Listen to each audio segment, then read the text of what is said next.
നിർണായക സമയത്ത് തോൽവി നേരിട്ട് സഞ്ജു സാംസന്റെ രാജസ്ഥാൻ റോയൽസ്. ജയപരാജയങ്ങൾ മാറി മറിഞ്ഞ മത്സരത്തിൽ റോയൽസ് ടീം വഴങ്ങിയത് 20 റൺസ് തോൽവി.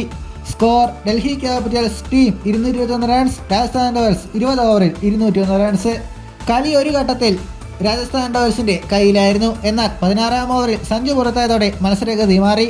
നായകൻ സഞ്ജു അമ്പയറിന്റെ ഭാഗത്തു നിന്നുണ്ടായ ഒരു വിവാദ തീരുമാനം വഴി വിക്കറ്റ് നഷ്ടമാക്കി. വെറും 46 ബോളിൽ 8 ഫോറും 6 സിക്സ് അടക്കം 86 റൺസ് പായിച്ചു.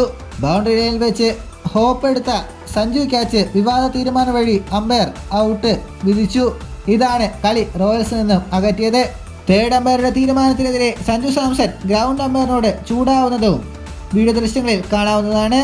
ഈ തീരുമാനത്തിൽ ചിലപ്പോൾ സഞ്ജുവിനെ അടുത്ത കളിയിൽ നിന്ന് മാറ്റിയെടുത്താനുള്ള സാധ്യത ഇപ്പോൾ തെളിഞ്ഞു വരുന്നുണ്ട്.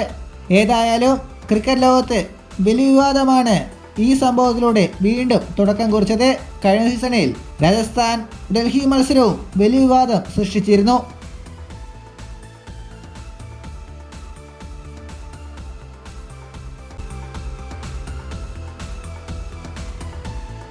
ഇതുപോലുള്ള പുതിയ വാർത്തകൾക്കായി ചാനൽ ഇപ്പോൾ തന്നെ മറക്കാതെ സബ്സ്ക്രൈബ് ചെയ്ത് വയ്ക്കുക.